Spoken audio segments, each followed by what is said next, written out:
How's it going, everybody? Welcome back to the channel. In this video, we're going to be taking a look at the moves that the Edmonton Elks have made so far in the 2023 offseason. So for Edmonton, coming off another down year in 2022, where they again lost all of their home games, going 0-9. There were some bright spots, but generally speaking, the roster just not where it needed to be in terms of making the CFL playoffs. And I think a lot of additions were needed, and I think we got that in free agency. You could argue that this team is the biggest winner of this year's free agency, and let's take a look at their additions. Okay, I lied. So first, let's take a look at some of their key re-signings, and there's only 3 players here because I didn't really think there were too many other notable guys that they re-signed. They changed a lot of this roster, so we'll go more in depth with the additions, but first, the 3 key re-signings I want to highlight: defensive lineman Jake Seredzna, simply an all-star caliber player in the league last season, probably the best player on this team this past year, had like 10 sacks in 12 games, something crazy like that. Did not play the full season, but was a dominant player, statistically speaking at least, when he was in the lineup for them, and it was huge to bring him back. Especially with this team not having the best interior defensive line without him. And so I think he was huge to bring back for Edmonton. They also bring back defensive back Ed Gainey, getting a little bit up there in age, but a guy that is really good at communicating back there in the secondary. Just a great veteran player to have on your roster. Still capable of making the odd highlight reel play. Had a really great highlight reel interception last season, if I recall correctly. So I like that they brought him back. And then the last guy, maybe not the biggest impact on the field, but I think in terms of the leadership that he's shown since he's come to the team, and that's Manny Arsenault, who is a longtime CFL receiver, came back to the league last season after having a couple of years away, and was very respectable in that starting role that he was given. I think he's really good as like a 4th or 5th receiver for this team, and he just brings so much experience to teach those younger receivers, what's his name? I always forget his name. The young stud receiver that they brought in last season, Dylan Mitchell.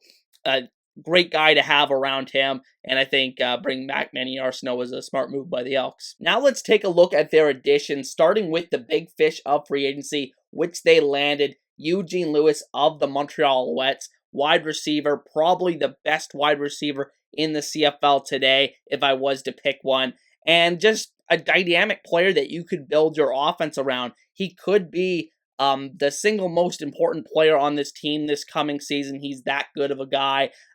Is going to be paid like it as well. The highest paid non-quarterback in the league this season, scheduled to be anyway. And I'm really excited to see what Eugene Lewis can bring to this offense. They lose Kenny Lawler, which we'll talk about in a minute. But I do think Eugene Lewis is a slight upgrade on that. I think he brings a lot of veteran experience to the table, and is just that true #1 target for this offense, and for Taylor Cornelius or Trey Ford to build around. But they also bring in a couple of other receivers in Stephen Dunbar from the Hamilton Tiger Cats. Just that classic #2 or 3 receiver in the CFL, in my opinion. Can make those contested catches, more of a bigger body guy, not necessarily a burner, but he can create big plays if you cut him too much slack. So I think he is a really good add for this team. Had a really good season last year in Hamilton. Kyron Moore, a very good niche player for this offense. I think in the short and intermediate game, he's really going to improve their efficiency in that respect. You can do a lot of swing out screens to him. I think he is a very capable player, and he can fill a special teams role for them as well. I'm excited to see what he brings to this team. Defensive back Luchez Purifoy. This is a guy that was released just prior to free agency, so you wouldn't even think he was a free agent addition, but he was released by BC just prior to free agency. They bring him in, and I think it's probably one of the best moves of any team this offseason. He's a guy that will fill multiple roles for this defense, or can play half, can play safety, can play strong side linebacker / dime position. I'm really excited to see what Luchez Purifoy does in Chris Jones' defense. Very, very excited for that. And then AC Leonard as well, another former Rough Rider here. another guy that was released prior to free agency, cap casualty of the Rough Riders, signs almost immediately in Edmonton, and he's going to give them, in my opinion, that true dominant edge rusher if he lives up to expectations. He may have been a little quiet at times last year in Saskatchewan. I do believe he did miss some games here or there, but I do think that deep down he still has that ability. Just 2 years ago, 2021, he led the league in sacks. So I think that is a star quality player that you could potentially be adding to this defense that really needed that help. So I'm excited to see what those two players picked up before free agency and Purefoy and Leonard do for this team. And then I think these other guys here are mostly just minor additions with the exception of Domagala down here, Michael Domagala. Talk about him first. He's a guy that struggled over the past couple of years for the Tiger Cats as a kicker and punter. Was more of a serviceable player in the punting role last year for the Tiger Cats, but we'll see what kind of role he has in Edmonton. He's a guy that does carry a Canadian passport, so he's a guy that could see a role as either the kicker or the punter next season in Edmonton. Excited to see what he brings to the table. And I think they do still have Sergio Castillo, so it's most likely going to be as that punting role that I was just saying before. Offensive lineman Josiah St. John comes over from the Rough Riders, former number 1 overall pick of Chris Jones when he was with Saskatchewan way back in, 2017 or so. I forget when he came out of the draft, but number 1 overall pick under Chris Jones, so a little bit of a reunion there.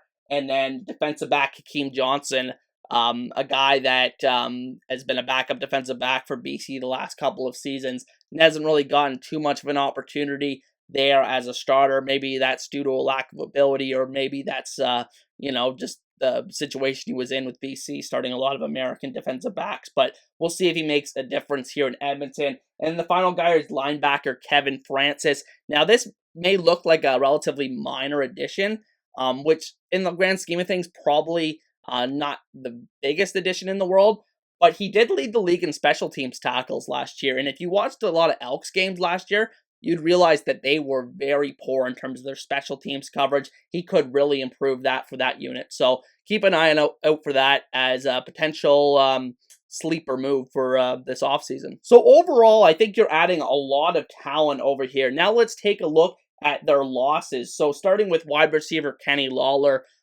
he just meant so much to this team this past year in 2022.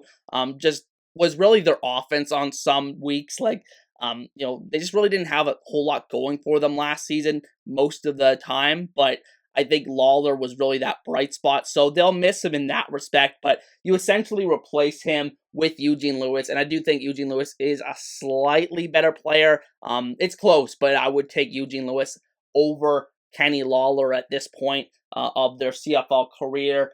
You do lose Darrell Walker, who's been there the last couple of seasons, but just a little bit of an underwhelming veteran the past couple of years with Edmonton. So I don't think that's too much of a loss for that team, but still worth noting. Running back Ante Milanovic Litre, a Canadian back who's more of like a fullback / running back hybrid. Just not a guy that brings a lot of speed to the table, but like a guy that didn't really provide a lot of upside to that backfield. So I don't think it's going to be a massive loss. He goes to Ottawa.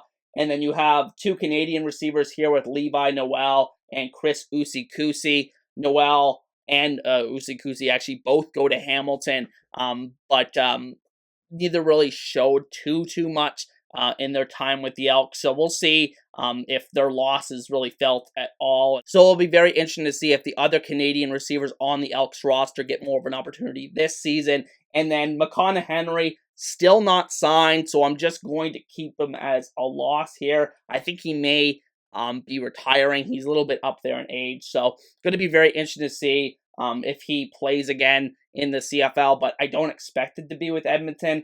If he does, ultimately, at the end of the day, I don't think they're letting go too many key pieces here, and I do think they're adding quite a bit of talent, so you definitely could argue that they are the big winners of free agency. Also, I said down here, I don't have all the players that, they lost that played for the team last season because there are many players that were released by this team, such as a guy like Daron Carter, but I didn't really think that it was worth writing down all of them. So the guys that were released that I didn't think were notable, I didn't include on the board here. But at the end of the day, those are just the Elks moves so far this offseason. Of course, the draft is coming up. Don't they have the number 2 overall pick, I do believe, behind Ottawa? So going to be interesting to see what they do with that selection. But you guys will have to let me know what you guys think of the moves the Elks made down in the comment section. And with that said, I hope you guys have a great day, and I'll see you guys next time.